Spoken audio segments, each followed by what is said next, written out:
Dustin's Vinyl. Here's your host, Dustin Chafin. Yeah, Anthony Kapfer. Wow, I'm doing this turkey thing with my neck. Oh, yeah. That's how good that groove is. I like That's stop. how you know. I can't stop it. It's still going. Party neck. Party neck. That's what they call it. Party neck. Exciting. Good to see you, buddy. Good to see you. Hey, rocking the beard. I like it. Yeah. For now, I got a show coming up. I think I might not want to do a show with a full gray beard. Oh, okay. Kids, you got a kid show? Yeah, it's a kids show. Well, the last time I did a show, an in-person thing, it was a music thing, and right as I was about to start, it was right when the beard was first coming. It was like a month ago. I sat down to do my one-man band thing, and this young dude goes, "Hi, Dad." I was like, God damn it. And then somebody else told me I look like Jay Mascis, which, I like Jay Mascis from Dinosaur Jr. He looks like Judah Freelander. Oh, okay. So we all look like Judah Freelander in our hearts. But the Hi Dad, I was like, man, maybe I should rethink the gray beard. And you're the youngest one on the show. If you're a dad, then we're a bunch of grandpas on here. Oh man, and Adam's just a weird uncle. Yeah. But Jeff and I are definitely the granddads. All right, let's bring in these ding dongs. These ding dongs. Yeah, ladies and gentlemen, Adam Holtz and Jeffrey Paul. Yeah, the fellas. Yeah. Getting shorter and shorter. I want to be alone with Anthony up top. So I noticed. Somebody just come in here. I got nothing. Come on. Save me. I love you. I'm kidding, Dad. Great. Adam and I hung out this past week. Yep. Oh, wow, that's not allowed. That's not allowed. Yeah, we weren't told about this. You guys are He's trying to be like us. Away. Trying to be like us, Anthony. They're starting to hang out at concerts together. No way. So, what'd you guys see? Was it Pat Benatar? John Mooger? We wish it was Pat Benatar. No, we go see Pat Benatar soon. She's playing in a couple weeks. City Field. You got tickets? I don't have to. No, I'm not going. Yeah, they actually given them away. I don't know if you knew that. The free show. No, we went to go see Counting Crows. Oh, okay. Yeah. And Mr. Jones and me. Actually, you sound closer to that than he does now. You think so? Really? Oh my God! I saw him last year, and he was pretty good. Oh, it didn't sound like the same voice or the same guy. That and Round Here were my two favorite songs. Were just like unrecognizable. It was brutal. Is it late on the tour? Because that sometimes that matters. I don't think so. I think they just started up this tour. A lot of summer tours start like in April, May, and then get rolling now. Really? All right. Yeah. Maybe they just don't want it anymore. Well, maybe. I mean, I thought the covers were better. I thought I think they won. the Grateful Dead cover, "Devil's a Friend of Mine," was Friend great. Of the Devil, yeah. That was really good. And I thought, the Yellow Taxi was, Joni Mitchell cover was good.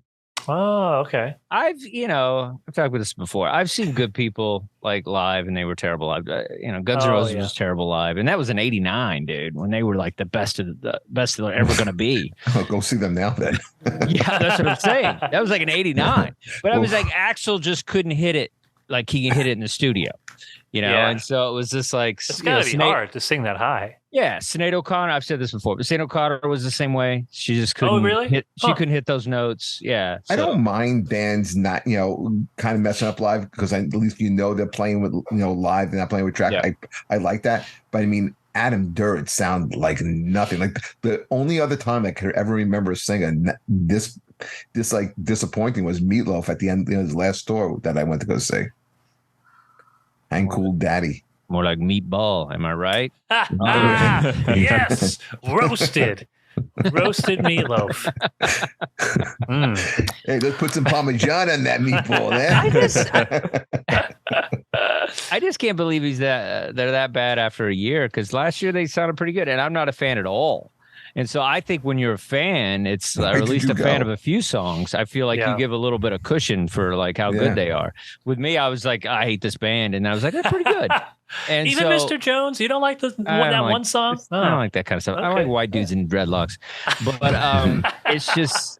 I thought it was interesting because when I saw him, he was improving a lot of the songs. Like he was changing the lyrics. Like he was just kind of, going off and doing what he wanted. It was really funny to watch because the crowd would try to sing along and he'd just go some other direction and be like, whoa, hey, wait. Just do the songs. Come on. Yeah. Well, I think enough of these dopey tickets. I respect that. I get it. Sometimes, you do a joke you've done for years. Sometimes you add a new tag. I get it. I mean, I'm sure musicians get bored too, Yeah, well, he looked. Those are charging enough for tickets. You see what Eagle tickets are going for, Anthony? Eagles? They're still playing? Aren't they dead? Final tour coming up. Tickets Let's take it easy. He likes to take it easy. Let's see. $600. Yeah, for like maybe nosebleeds. Yeah. What? 1,200? What are we talking? It's over $1,000. It's about right. It's like it's terrible. They're doing like 8 shows, right? It's a short run, or is it a big one? No, it's a big one. It's with them, with Steely Dan. It's a good bill. When did shows get this expensive? Because I feel like it's only been the past year. I haven't gone to a lot of shows in the past year, but like you used to be able to see big crazy shows. Tickets. Yeah. Because I saw Paul McCartney maybe 10, 15, well, like 13 years ago maybe at Yankee Stadium. That's a long time ago, dude. Yeah, that's a long time ago. It was only like $80 to see him at Yankee Stadium. But it used to be an expensive ticket. It was like about anywhere from you were like a Make-A-Wish kid that year, right? Yeah. I did. I went to go see what Aerosmith tickets are going for, right? What are they going for? You can't get anything good or even close for like under $600. $600. Yeah. God damn. That's the start. But these people are going to die, so it's worth it because you get to see them before they die, and so it's a die tax. I mean, every performer you see is before they die. True, but these people are close. These people are Anthony, write down that lyric. That's you don't think one. they hear Dad? They hear Dad every show. And a lot of it's because it's some chick that they banged on the road, and so there's a kid. Yeah, it turns out it actually is their dad. You're actually their son. Yeah. So how about the Taylor Swift tickets? We're going for like, the weekend that they played in New York. Giant Stadium. She did 3 shows. Sold them all out. Incredible. You couldn't get tickets for under $1,000. Right. I heard about that. But I didn't realize it was everybody. I thought it was, because she's huge right now. It's just any big act like Tears for Fears when they played here. Those tickets you can get for under $200. Yeah, but it's Tears for Fears. But it's Tears for Fears, right? 223. I don't get like the Eagles and I mean that is. Insane. I wouldn't go to an Eagles show if you paid me. How many ex-wives those guys have? Like there's a lot of money that needs to be made. The alimony tour. Yeah, that's what it is. There's so much money that has to be paid. I don't know. I don't mind it. Like I got to put a kid through school. Yeah, it's like whatever. It's like first of all, Eagles fans usually have a pretty good tax bracket. You know what I mean? Like it's, Anthony's not going. I'm not going. It's guys that are like people that have, the money to spend are going to go see the Eagles. And then if you want to see it, I mean, I was looking at Elton John. They were crazy prices, whatever. It's just, Oh, yeah. I would see Elton John. Did you go to Elton John? I did. Yeah. I went to You did? Elton John at MetLife. I would see Elton. I like Elton John. I had floor standing room, and I got it for less than 50. What? $50? Wow. Secondhand market. I think it was StubHub. Okay, you're just that guy that knows how to do hack stuff. Then you got drunk with them after the show, right? It's true. Yeah, always getting drunk with the artists. $50. Well, yeah, okay. We'll get us Eagles tickets for under 100. Let's see if you can pull that off. I don't know if I can pull that one off, but no way. $50. $50 for Elton John on the floor during this last tour. That's amazing. Well, because he did multiple shows at MetLife. I want to see the. He did multiple shows. He oversaturated the market. Because he had been back. Because like right now, Guns N' Roses tickets you can get for under $200, like a decent seat. As you should. Yeah. Right. You should be able to get tickets to Guns N' Roses. First of all, their audience isn't Elton John money. So it doesn't make sense for them to be. Yeah, there's probably like 40 people that are successful that like Guns N' Roses. Everybody else is working at the car wash. You know what I mean? Like it's not Elton John money. It's Elton John's that high end. But the thing money. is, when you look at everything else and the price of everything, and everything is up and everything is like out of control. So like where do you draw the line? And when do people just say they can't? They're just going to turn off to getting these tickets. People keep showing up. That's why they do it. They can get away with it. People show up. I remember I went to a Cult concert. He looked at the crowd and he goes, "God, we want to quit, but you guys keep showing up." It's like, we don't want to do this anymore. It was so funny. He's like, "We don't want to do this, but you guys just keep showing up, so we just have to play." And I thought it was such an honest, funny, kind of just, people will pay the price. What were we gonna say, Anthony? You seemed excited about something. When? Just now? You were like, "I want to see him." We all cut you off. I don't know what was it. I was reminded because we were talking about farewell tours. The B-52s are doing their farewell tour, and their last shows are in Vegas. They're doing like a Vegas residency all summer. Okay. And into the early fall, I think. And what are tickets going for that? I think they're like $100. Yeah, I think they're like pretty that. Reasonably priced. So I was thinking about going. I don't know. I mean, it's not that close. They got to be getting up there too. Probably 70, right? He was old in the 80s. Yeah, people used to call him Dad. That mustache. Dad. All right, we have to show love. We love the B-52s. Love the B-52s. Love Shaq, baby, love Shaq. That's where it's at. Rome is a great song. What song? Rome. What? Rome. Rome. Good song. Whiskey water. Is that the song? Yep. They're a good band. They were fun. They like just like party vintage band clothing. They're a lot of party neck going on at a B-52s show. They're punk like Blondie was punk. They're not punk like, it's a different kind of punk, but it's punk. It's like rockabilly new wave, more new wave probably rockabilly too. Like but before they were like part of the CBGB's kind of early punk scene. I don't think they were CBGBs. No, I don't think they were CBGBs. They're not from New York, Atlanta. but that's from the South. Yeah, they're from the South. I don't think they played CBGBs. Maybe like a Tuesday with like 4 people. CBGBs. Did they? Yeah, they were part of that whole movement. Bring it up. They played the Hurry up, Adam. That's what they played. They played the Grizzly Pear on a Tuesday. We're doing a show. Also, I just want to point out, I'm doing a show and it's free. We're talking about these outrageous prices. The show that I'm doing is free. Come on, people. I heard you're paying people to actually show up. That's why I'm mentioning it now. $20. Tacos? You I'm bringing tacos, free pizza and free tacos. Pizza and tacos. I'll come for that. Just make me look good. Where's your show at? It's here in LA at Harvard and Stone. When's this? Monday night. This Monday? Yeah, this How come Monday. you don't tell anyone anything? Oh, I don't know. Well, I don't want to be like, hey, come hang out at my show. That's why it's free, Dad. Yeah, that's you're not telling people. It's some business model you got there, Adam. I'm doing my one-man band thing there. Well, how you do how long's the set? It's probably at least 30 minutes or so. Well, I'll try to come, but I wish you'd give me a few days. I didn't know. Well, I didn't want to be like, hey, come and hang out and watch me perform. Why wouldn't you? I don't know. I don't know. Supported you for the beginning of time. Why wouldn't I go to some music place with a bunch of weirdos calling you dad in the back and then I'll get in a fight. I'll punch a dude. Just you making fun of my friend and it'll be a whole thing. I'll start a mosh pit just laying out 22-year-olds think they're better than us. He's young at heart. I'll show you dad, motherfucker. Dad beating is what you'll get.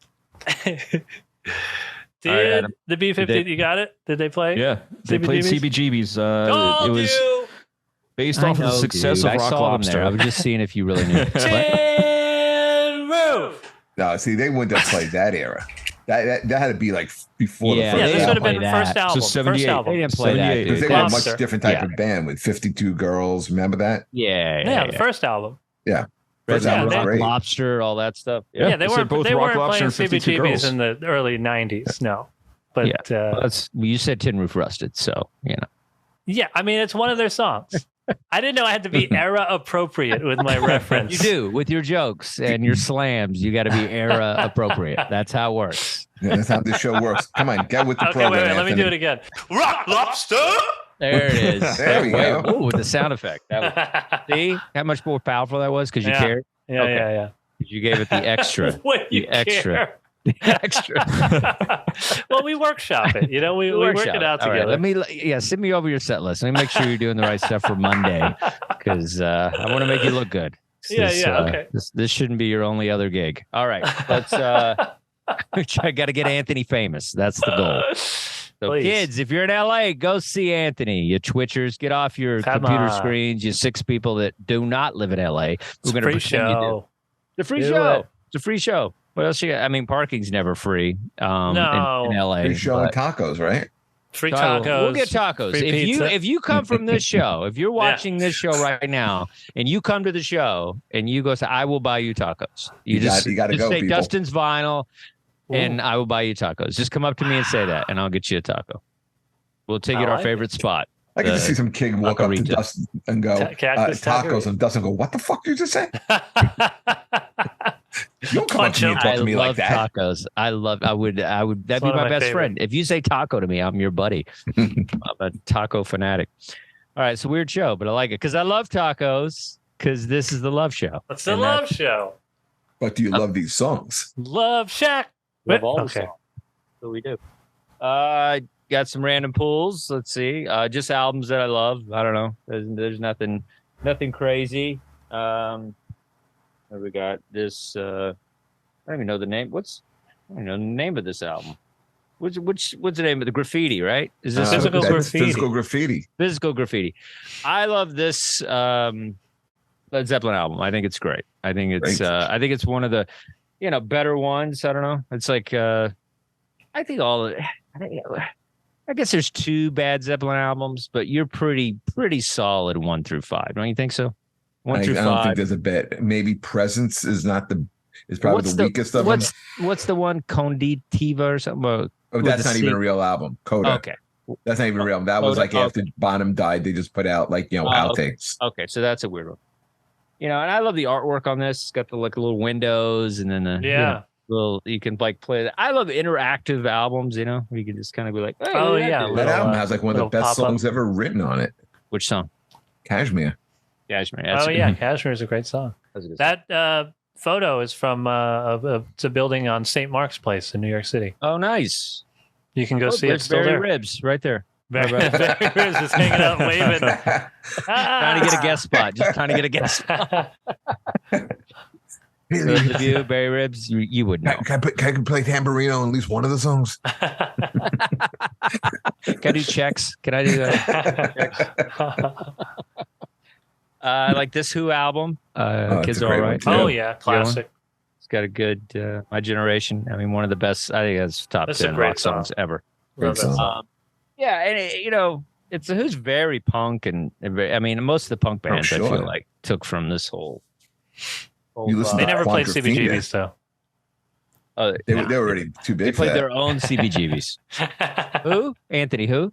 Who? Yes, exactly.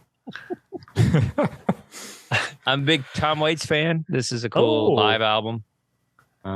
Pretty cool. Does he sound good live? Have you? I don't know. I've never seen him live or seen even It's fantastic. Yeah. live clips.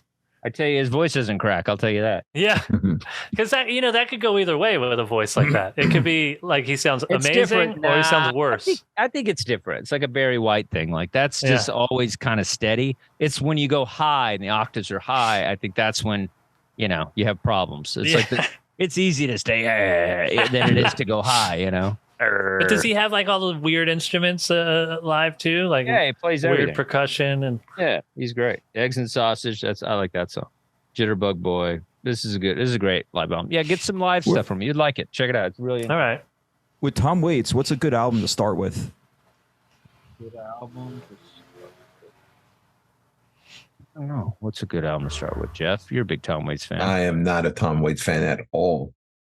I would always go with the greatest hits. Greatest hits. Live, I would go live album. What is his famous one? Let's see here. Was it Rain Dogs or? Yeah, maybe. I don't know any of his albums all the way through, but there's an album, I think it's called Bone Machine.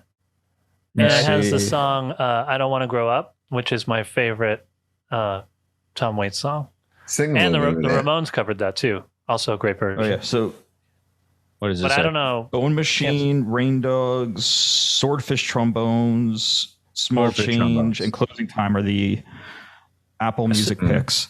Oh, okay. Can't go wrong with Apple picks. Well, Bone Machine has my favorite song on it. I don't know how it is as a whole album. I haven't really. But I love that song. Very cool. It's a little dude from ZZ Top. Billy Gibbons. Yeah, his solo work is pretty great. I met him one time. Did you? Yeah, it was like the first time I came to LA. Well, I was in this band, and we were just hanging out at like a flea market, and he was just walking around, and cool guy, right? Very cool. Yeah, I love Billy Gibbons. Guy. And this is for Jeff. Oh, fuck this guy. I hate this guy. You hate George Thorogood. He's just like all the artists you love. Show. No, you gotta love George. You gotta love George. Oh, man. That's weird because I actually don't mind him, but I hate all the other stuff that you love. Raleigh and King Snake. Come on. I drink alone. I drink alone. That's a good song. I got no money. Oh, man. I have to listen to that whole rap again. It's so it's a love show. It's a love show. Johnny Winter, good stuff. I went great. Yeah. Rock and roll, Coochie Coo. I'd go with his brother. Oh, okay. One of the first times I ever went on a date. I went to go see him with my wife. Oh yeah, you went on we weren't married. We only went out maybe for like the second or third time. We went to this club and he was playing in the back room. Oh wow! So he's part of the whole romance. He's canon. He's part of the canon. Lore. Yeah. The courting days of Jeff and his wife. I love it. Yeah. And that's how you got her. I would have just brought her like a sick cat and be like, "Can you help me?" She wasn't a vet yet. We were undergrads. Oh wow! Oh, you went to college. Yeah. Okay. Oh, now it's. Oh wow! That's great. Very cool. College, you know what that is, Anthony? All right. I went briefly. It wasn't for me. I left. I went to art school. It doesn't even count. Yeah. It's not even a real school. I should have gone to art school. Why didn't I go to art school? You get a real degree. Art school's amazing. Yeah, you get a real degree. And like a lot of times I would bring in, like I'd forget to do an assignment and I'd just bring in trash and just make it abstract. Oh, I do the same thing. That's great. Is it too late? Am I too old? Can I go to art school now? You can go. Dude, on this panel, you're a very young person. So, yes, you could go to school anytime, dude. As long as you're healthy, hey, Dad. You go, Anthony. Yeah. Just go. You should, go to art. What are you going to do in art school, though? You'd probably get in on a collage scholarship. Yeah, collages or... I did a lot of those. Get a senior discount. You got one more year, Anthony, and then your life is over. I know. You're the 40 club. And you're the 40 club. That's I know. My birthday's in a month. My 39th. We're going to have to get a new person because we can't have everybody over 40 on the show. We're like Menudo here. We got to add a fifth. We got to get a 20-year-old. Otherwise, it's just the old man record show. Mm-hmm. What's up, guys? The old man record show. Music used to be good. But I will say this. There's too much classic rock on the radio. Like, it's really kind of like, I love classic rock. Don't get me, I mean, half these albums I just showed you. I mean, I love it. I do. It's amazing. But it's like, it's the only option. That and Spanish music, it's like, there's not a lot, or hip hop or something, it's like R&B, but I feel like. Get Sirius XM. I have it, but sometimes I like radio in the car, and I got all that stuff. I have all of it. I have all those stations. I have way too many streaming things, but no, I'm just saying. Like I have a soft spot for the radio, for AM, FM. Yeah, you get in your car, you turn on a tune, you turn on 105.3 or 102.3, let the lead out, whatever. I love all that. But after a while, you're like, all right, man. It's like, how about some new rock? Like, there's no new music that's not, I don't know. Just cheesy. I noticed that too. You put on like K-Rock out here, or what's the other one? Jack? Is that Jack FM Jack's or pretty something? good because it's kind of all over the spectrum. That's probably the best station on radio. But I don't hear a lot of new rock. There's still, when they play rock, it's still like 90s, early 2000s. Like 90s 80s. is the new rock. They're playing like Pearl Jam, like it just came out. You're like, all right, dude. I mean, I love that stuff. But I also think it's weird when I put on the radio. So-called Jeremy. I put on the radio. I have no idea what is happening currently in rock because you can't find it anywhere. Because that audience doesn't listen to FM radio. No, I know. I get it. But they would. If they're in a car, they would. I think I think the FM rock stations ruin themselves. Because they would play like the same. They would never play deep cuts. You would have to listen to a special night if they were only going to do deep cuts. If you knew they were going to play Aerosmith, they were going to probably play, Walk This Way or Dream On, and they would never play anything else. If they were playing Zeppelin, they were playing Stairway. They would never play anything. You would never play like When the Levee Breaks. Well, if you got lucky, you would find a college station. And there's a good college station here. Right. There's a college station here, and it's actually really good. They play everything from jazz to like speed metal. Like, it's fantastic. It's all over the place. What station is that? I want to put it on the car. 80s, 84 point something. I'll find it. But it's but that's the thing, is like college station's probably your best bet as far as finding good stuff. Yeah. But Apple Music, I mean, but the thing is, I can talk into my phone and be like, Apple Music, play new rock, or new punk or whatever, and something will come up. So, but I don't know. I just think the whole FM radio thing is like the same thing every station. So I don't know. It's kind of weird. I don't know. I think it used to be new rock. I don't know what happened. It used to be, but now it's old. Right? But why? It doesn't have to be. There's people out there jamming. 30 years ago, it was new They're rock. out there jamming. Yeah. There's probably 1,000 new rock bands, and nobody's listening to them. Yeah, we spoke about a lot of them. Some of them will be at Harvard and Stone in LA on Monday night for free. Are you a rock band now? Is that what's going on? Well, I play under the Buzz Killjoy name to separate it from my comedy. Oh, okay. Yeah. But you're gonna do the funny songs, though, right? I'm doing all the songs. Yeah, it's a mixture of the Buzz Killjoy songs and the Anthony Kapfer songs. And you're by yourself. Yeah, doing the same thing that I do here. Nice. Bringing all this equipment. All right. Next time you got to give us a couple of months, and I'll fly the ding dongs in, and we'll all go to the show. Wow, I would love to come. I got another one in August too. All right, that might be doable. We'll feel it out. We'll see. Yeah. Maybe October's thinking probably best. All right, I'll book October. Let me make some calls. I'm in Italy in August. Where are you? I'm going to be in Italy. Oh, nice. My cousin's in Italy right now. Ah, nice.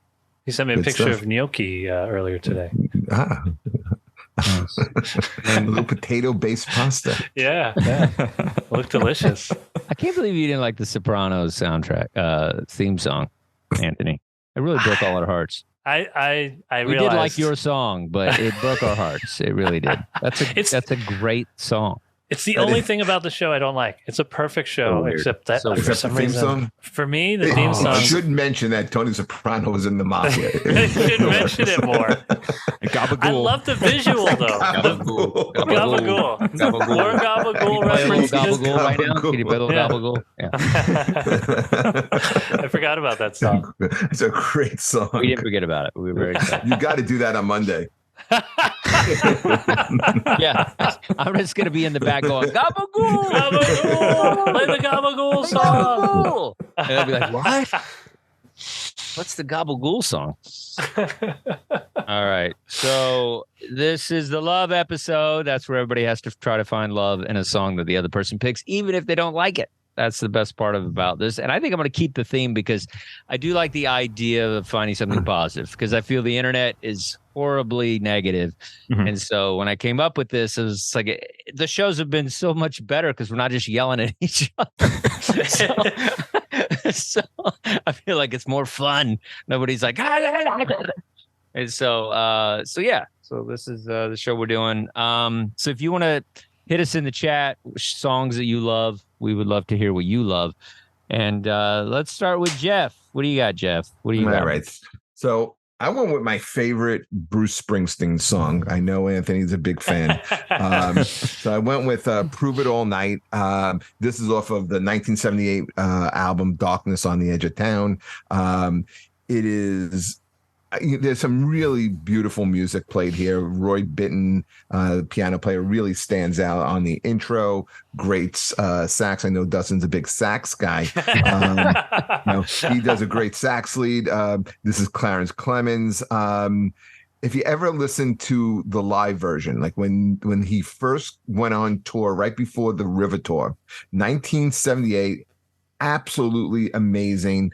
When he did the song live, this song can go almost as long as 12 minutes, and he would have this really great intro, and the intro really sounded a lot like a song called Frederick by Patti Smith, and it was just an instrumental, and it was just so pretty. And then it would be played in a minor key, and then it would go into Prove It All Night, and it was just really great. And the idea of the song came from when Bruce was in New York City in the back of a cab. The driver, who was in his mid 40s, was going on and on about how all day long you got to prove it to your boss, driving around in a cab, and then all night you got to go home and prove it to your wife, and then on the weekends you got to prove it to your kids.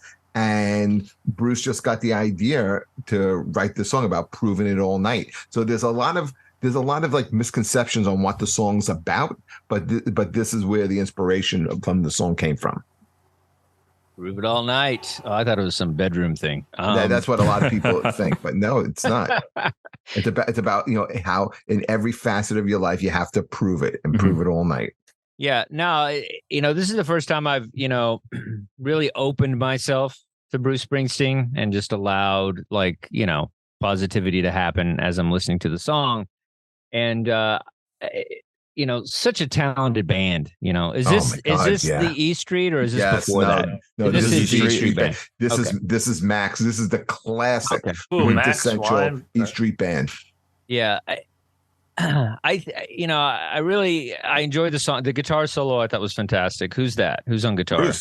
Bruce is on guitar. What? He played that? Okay, yeah. Well, that's pretty impressive. And see, that's the thing. That's what happens with Bruce Springsteen. The more you kind of discover, then you find out, oh, he can play guitar really well. Like he can do this or whatever. And he writes amazing songs. And so I think the more you surrender yourself to Bruce, I think you're more, surprised and happy you are about the things that he can do.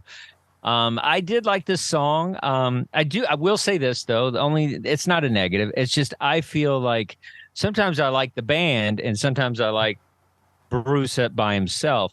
I feel sometimes the arrangement together seems like a lot. Like I'd like to hear more, Bruce unplugged, be honest with you. I feel like I would just be, that's something I probably be more into. I just think when they all come together is probably when I'm turned off a little. Not that the band's not crazy talented, but I just feel there's something about it. Like I don't want a saxophone with a guy from New Jersey who's blue collar and wears white t-shirts. You know what I mean? Like I feel like, and he's been through some shit.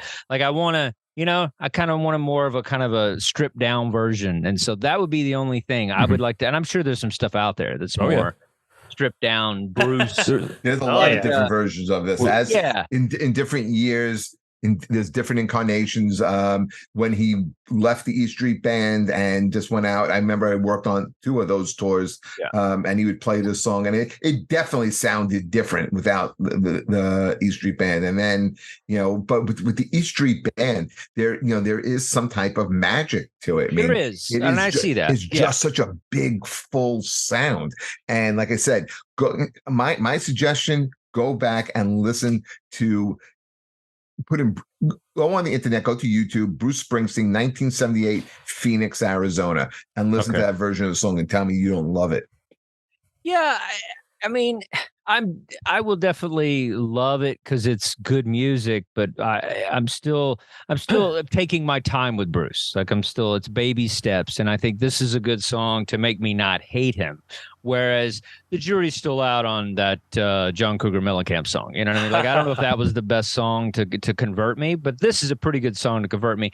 But I still feel like Born to Run is a little more stripped, right? It seems like it's less. Born to Run's that's a big song. That's a big grand song. Okay. That's a grand song. The whole album is just big. Yeah, there's it doesn't seem big, that album, because there's a lot going on there. When you listen to Greetings from Asbury Park to Born to Run, the sound and the recording is drastically different. Okay. All right. Well, it's just, I think that's that I still like I heard him on Stern, and I felt like it was a little closer to what I would be into. It was just him with the guitar. 73 years old at that point. Yeah, which is great. I liked it. Him and a guitar. I liked it. I thought that was something that I enjoyed, actually. Him at 73 with a guitar and by himself. For $800, you could have seen that on Broadway. Oh, that's what they were doing. Which was incredible. I'd pay that. You saw that, right? Yeah.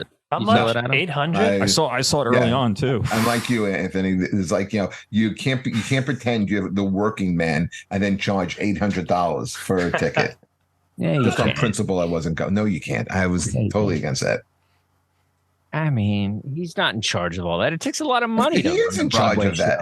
No, he's not. It's other people. It's one guy I bought a stool today. It cost $34. But there's other people and an acoustic guitar. There's still other people involved in the production of that, and it's like lighting, Broadway play doesn't even come close to that. You know what that rent is on Broadway, bro? It's a regular Broadway play doesn't cost that much. Pretty close. No, trying to get Hamilton tickets when it was hot. It was pretty close. It still was. It was even less than half the price. It was pretty pricey. $800 was insane. It was pricey. I'm sorry. When Hamilton was hot, it was about that, dude. It was crazy. Nobody could get tickets. Everything was $5. I wasn't going to see that either. You got tickets. I paid less for Springsteen than for Hamilton. Hamilton was absurd how much it was. What'd you get? A standing room in the back for $50? He was an usher. He was an usher. I did get Springsteen in September for $50. Wow. All right, so Adam, you love this song, right? This is a great song. It's a fantastic album. I was actually telling Jeff the other day that "Prove It All Night's" not even my. It's top 5 on this album for me, but I probably put maybe number 4. This has one of my all-time favorite Springsteen songs on it, Badlands, which opens it up. Candy's Room is a great song. Darkness on the Edge of Town. And then I'd probably go Prove It All Night. But this is overall, this is a darker album. This is, part of that 4-album run, which is probably one of the greatest album runs in history, with Born to Run, Darkness on the Edge of Town, The River, and Born in the USA. Now, Dustin, you said... you missed one. Because it's a great... it's a great 3-album run. I think it's the best 3-album run in music history. Born to Run, Darkness on the Edge of Town, River, and The River. I don't think there's been a band that came out with 3 stronger albums. Zeppelin was pretty strong. Well, not 3 in a row. Beatles. 1 and 2. 1 and 2, but then 3 wasn't that great. What was 3? 3 just had Immigrant Song on it. Still great. I mean, just that song alone makes it a good album. But not better than the 3 that the Springsteen put out. It's all be determined. That was all like art. There's no yes or no on that. Yeah, and I think Born to Run was the first one with the full E Street lineup, the full classic E Street. Because I think the Wildiness and the E Street Shuffle, which I think is a fantastic record, that was right before it, was right when they were starting to kind of figure it out. I don't think they had the full band at that point. But Dustin, you were saying before you like stripped down Springsteen. You should definitely check out Nebraska, which is probably the ultimate stripped down Springsteen album. Yeah. And that's the one that happened right after, I think it was right after The River, right? Or was it right before? Right after The River. Right after The River, yeah. Okay, I'll check that out. It's just Springsteen and guitar, and he recorded it. Which turned off a lot of fans early on, Adam, if you remember, because it's a big departure from what he had just done previously with 3 albums. And then, like you said, he goes to this completely different sound. Like his Pinkerton album. Right? Oh, yeah. That's not a bad comparison. Yeah. Although I think Pinkerton, when you listen, I loved Pinkerton the second it came out. That was one of my favorite albums of the 90s, easily. Yeah. Yeah, mine too. So Anthony, what did you like about this album? So, I mean, okay, I can't pretend like this completely changed my mind about Springsteen, but this was, I didn't mind it. The chorus is it's got a catchy chorus, and this is from the 70s. You said This is 78. because it has a different sound than a lot of the Springsteen I'm used to hearing.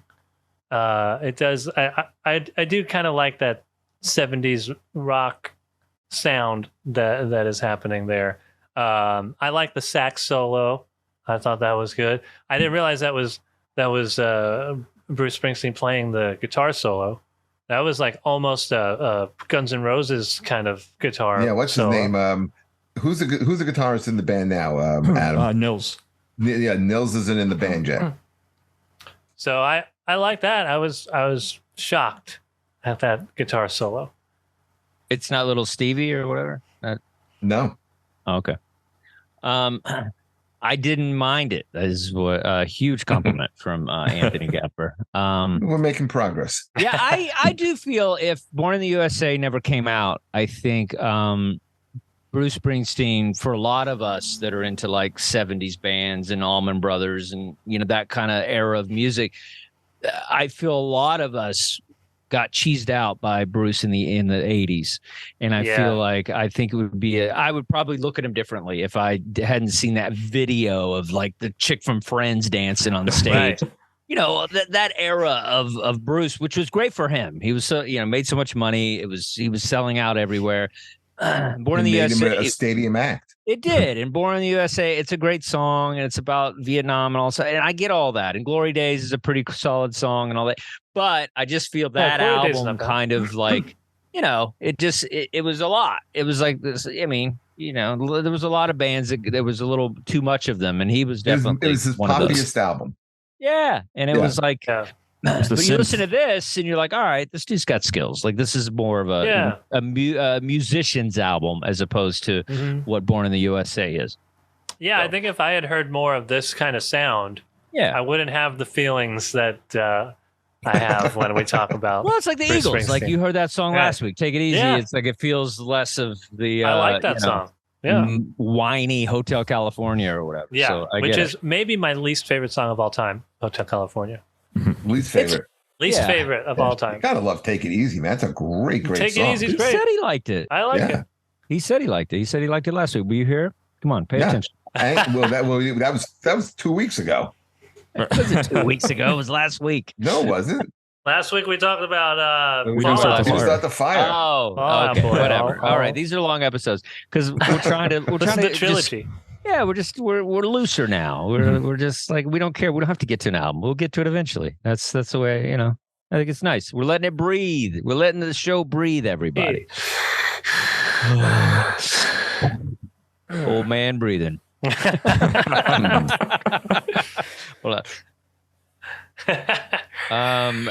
Cool. So I guess I'll go. I know this is a band that Jeff doesn't like. So it's a band that kind of defined my high school days, if you will. I'm trying not to be locked into my high school days, but that is very difficult. I don't know if you guys feel that way, where it's just like it's so hard for your high school music not to just be with you. I mean, you just want to listen to it. It's like one of those things where you're like, I want to evolve. That's why I was making that whole stink about new music, because I want to evolve. I don't want to just stay listening to The Cure and all this shit. But it's like, you know, there's just so many bands that are just attached to you when your developmental life was happening and love was happening, and you know, and how you saw life, and everything was kind of coming together, and drugs for the first time and sex for the first time and like all these things. And so all the music that was happening at that time is just a big part of your soundtrack. And it's like, you can't let go of it. And I've tried not to listen to bands like The Cold, and I just end up going, and I can't, it's like, and I just can't stop it. And this is one of those bands. This is Echo and the Bunnymen that are a big part of my high school days. I feel like there was like, it was The Cure, it was the Smiths, it was Psychedelic Furs, it was, Depeche Mode, and it was Echo and the Bunnymen. And it was like, it was kind of this, this power, there was really good bands that came out, at that time. It was like 80s new wave was really kind of taken over. And it was because it was dance music, but then was also good instrumental music. It wasn't like, and meaning like, they played guitars and it was instruments, it wasn't just all the synth stuff that was happening with like Depeche Mode and Erasure and all that, which they were making great music. But these bands were, they were playing a little bit with the synth stuff, but there was a lot of good music being made. And, let's see, which I chose The Killing Moon, which I think is a haunting song. They're very goth, post-punk, kind of sound. 1984 album, Ocean Rain, this album here. It was featured in the film Donnie Darko. Mm-hmm. So a lot of the kids, they kind of made a resurgence, this song. Ian McCullough is lead singer. He said he was inspired by God. He got the lyrics.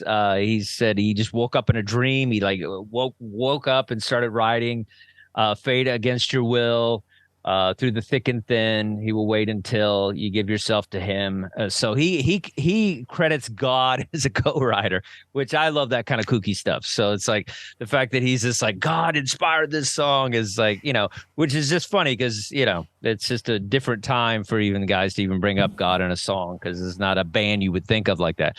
And they did have a bass player. I feel like Jeff always said there was no bass line, but they Leslie Thomas Pattinson, he was like a huge bass player, and then Steve Brannon was the other guy. But I thought it was God. It was God playing. God played keyboards, but he did the xylophone. Hell of a xylophonist. I just like the song, man. It's creepy and it's kind of broody, but I love it. And it's just like dun, dun, dun, the wind. It's just like I don't know. It's just I lose myself in the song, and I just want to put on eyeliner and just like fucking be 1987 again. And it's I don't know. I just love this band. I love this song. I think it just kind of if you want to know what I was like in high school, these are the kind of bands I was listening to. And so it just kind of, it just shaped me, these kind of songs. And so I just really love this song. I think it's Lips Like Sugar is probably one of their more popular songs, but Killing Moon is, definitely a solid Echo and the Bunnymen song. So, we'll go ahead and start with Jeff. All right, Jeff, what do you got? What do you like about the song? What I like about one, it's he reminds me a lot. I listen, actually, out of all the songs, this is one I listened to the most. Okay. I remember when it first came out, I was not a fan. But I do like it now. Reminds me so much of Jim Morrison, the way this guy sings. Very much. I think there's a lot of comparisons to that. I remember when this album came out, I remember I was in college and I owned a record store. That's how I paid for my college tuition. I owned this record store. So cool.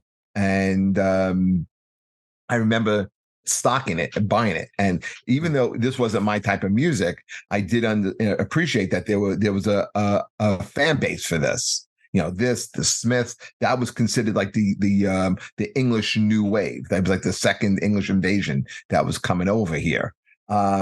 But yeah, you're right. This is a very, very moody song. I think this kind of like sets the tone for bands that came out a little later on, like Sisters of Mercy and who was that band that sang The Milky Way?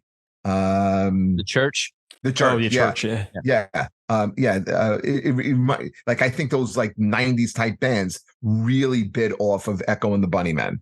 And so I think that, they definitely started like a genre of music, which would maybe be goth new wave. But this was a good song. Like I said, I've listened to it a lot since you brought it up, and over the past like 3 weeks, and I do enjoy it now. I think it's a good song.